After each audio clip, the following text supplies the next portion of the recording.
Hi guys, welcome to this channel. If you're new here, yes, so welcome. If you're an oldie and a subscriber, thank you very much.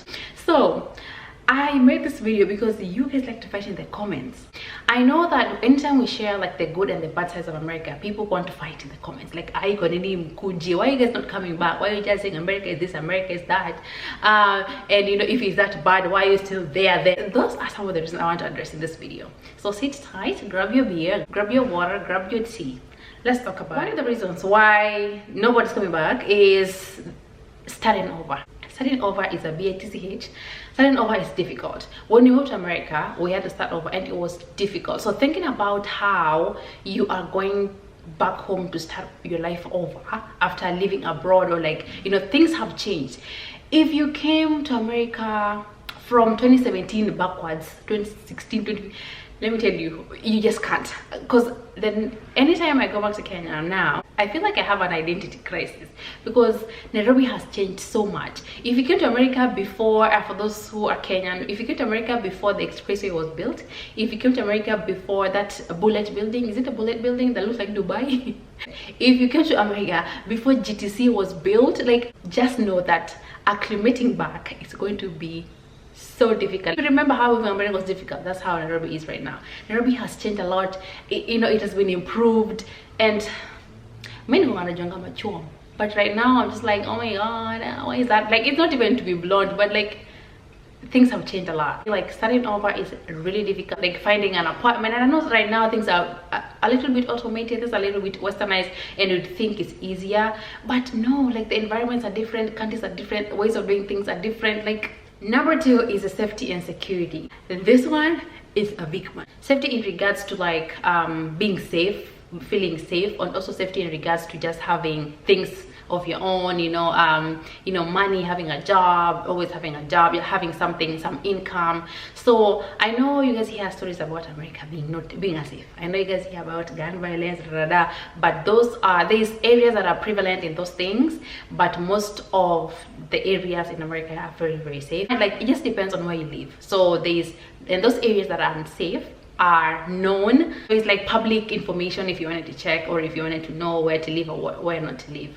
And then also safety in regards to, so you see, like right now Kenya, I know these people who go to school, PhD, masters, nini, they have all these credentials and they don't have jobs. It is scary. And here also, you might have a PhD, but I guarantee you it's gonna take some time, but you're gonna get a job. You are gonna get a job. And if you don't get a job in your field, even with the PhD or the masters, you are going to find something to do. There's always like little jobs, majua kali tu here and there.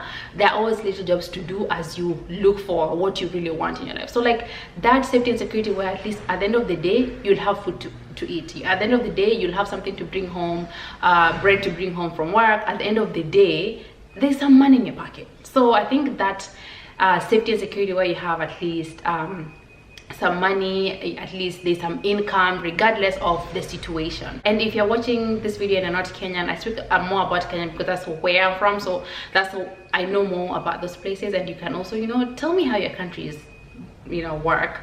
But like in Kenya, you can have like all those credentials and still not even have anything, still even have not put food on the table. So I think in regards to safety and security as a whole, America is, you know, at the end of the day, in a jeeper. Like, it doesn't matter what job you do. If you haven't watched the video on the jobs that I shared on my previous video, then I don't know what you're waiting for.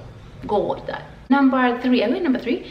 Number three would be family expectations. So I'm going to ruffle feathers with this one, but I feel like once you board that plane and your family takes you to JKIA, to the airport, and tells you bye bye, and goes and announces to the village, hey, money is in America, your value goes up.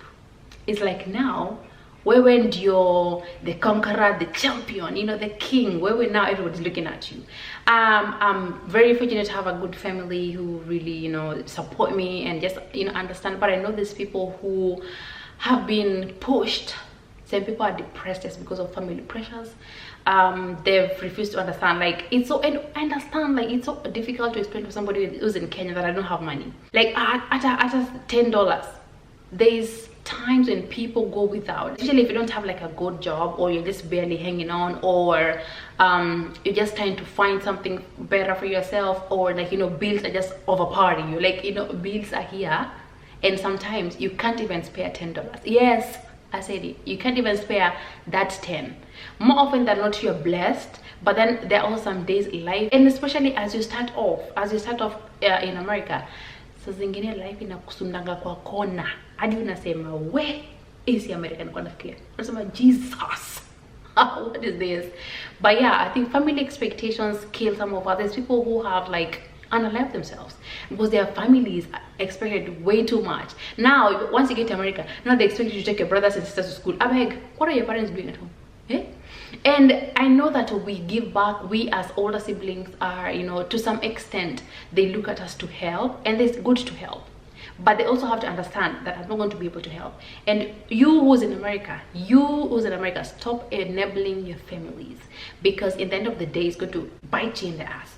Stop enabling these folks. If you don't have, tell them you don't have. Don't tell your family how much you make, and set your boundaries. Like, let them know that, hey, Sina, because if you keep on dishing out to prove a point, in the end they won't care, and then in the end they're just going to be like ungrateful bastards. So set your boundaries. If you live in America, or if you're coming to live in America, set your boundaries. Make sure your family communicate, be clear with them. Sina job sahi, sina do. And if you don't have money, don't borrow, don't be in debt here. So your car is being repoed, you're sleeping outside, but you're sending all your money. We have seen very bad cases, but story for another. That's a whole other video. Number 4, which is a killer, is people will talk.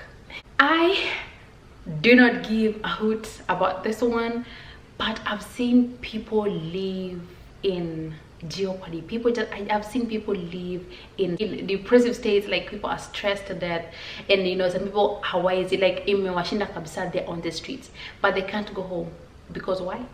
Because the families are gonna talk. But let me tell you something, guys. If you're watching this and they're going through something, they're going to talk regardless. If wao wala kuongea, they will talk regardless. So you do as you please with your life. It's your life.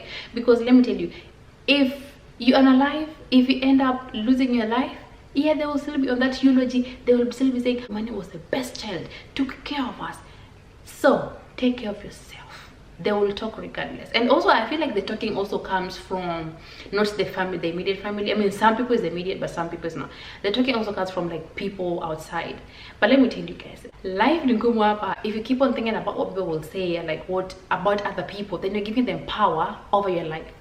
Ndanza atakuwa motivational speaker sahi, because wananikasirishanga like kitu ngala inani. If you give them power over your life, and then you're like, oh my god, if I do this, if I, you know, see easy, but you know, I'm just hanging on eritunika kwa streets. There's people, it is sad, there's people on the streets, but hawezi kuja home. Why? Because people talk, you know, because their families won't take them back.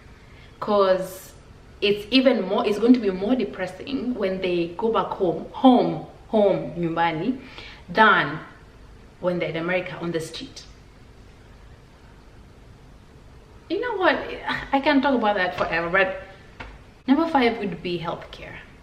So as much as healthcare is really expensive here in America, it's accessible. You're going to get a bill, a big fat bill. They will slap you with a big fat bill, but at the end of the day, you'll get help. If you're sick today, you go here in America, you go to the ER, the emergency room, they're going to treat you and then send a big fat check, a big fat check to your home. You're going to wait forever, yes, but they're going to treat you and send a big fat check to your home. While in Kenya, I know I'm hearing about, I don't know about this insurance, I won't mention them because this video might be flagged, but like those insurances, the healthcare in Kenya, where they tell you that we can't treat you mpaka ulipe bill. Like, what is that foolery? Like, somebody is literally dying, but they can't treat you if you don't have money. So I feel like at least here, even like homeless people, hadi hao watu wanafikiri ni wenda wazimu, they will be treated, wapelekeria. I used to think that when you call 911, it's free. It's free service. And then later on I learned that that big truck, my friend, with all those serious, they'll come to your home. help you do first aid, CPR, or whatever, AED, and then, you know, maybe take you to the ER or whatnot. But then you're going to be charged, I think it's $2,000 for that truck, just for that ride. Imagine at a which you could Uber ride to the hospital, because that big truck is $2,000. It's ready, it's wing, everybody's living for it, the road. You pay $2,000 for that. Imagine. But at least your life is saved. And then the next one would be family ties. Like, there's people who've been here for long, there's people who married here, or they just met their people here, and then now they have kids here. Kids are Americans. They have their grandparents, their uncles, their aunties are Americans, and you just can't up and live with an American child, because their parents have to like stamp it, even for travel, just to visit. So the people who have family ties here, they have their relatives, their in-laws, the whatever, those who married here. Or even like these Kenyans who were born here, or these Kenyans who came here a long time ago and, you know, came with all their family, their grandparents, their cousins, everybody's here. So just waking up, no matter how hard it is, family is here. Because Kenya don't have family gani. Maybe you guys didn't even have land, or maybe you have land, but there's nobody who lives there. So what are you gonna do? Family ties, you are tied to the USA. So no matter what, no matter the consequences, you just have to stay in this country. You just have to cry, punch the air. Yeah, I wish America was easy. Now it's even harder with this new president, but I wish America was easy, where you can like bring your whole family, my whole village in here, because they could use this as a job. Or they're doing things equivalent to a janitor or like construction worker, but they just don't get anything out of it, or like they just get probably kidogo sana. Here, that's a living, that's a whole career. So if I had, ningekuwa na uwezo, nyinyi wote wenye mnaniangalia hapo, ningekuwa nimewasunda kwa bag, ningekuwa nishawaleta hivi to enjoy tukule dola, you know. Anyway, that's the end. I hope you guys enjoyed this video. Please tukutane pale kwa comments. Come, let's talk in the comments. Let me know if anything resonates with you. Let me know some of the reasons why you're not going back. Let me know some of the reasons you've heard about why people are not coming back home. Also, if you can relate, nichapie hapo kwenye comments. Okay? Until my next video, I love you, and there's nothing you can do about it. Love you, bye.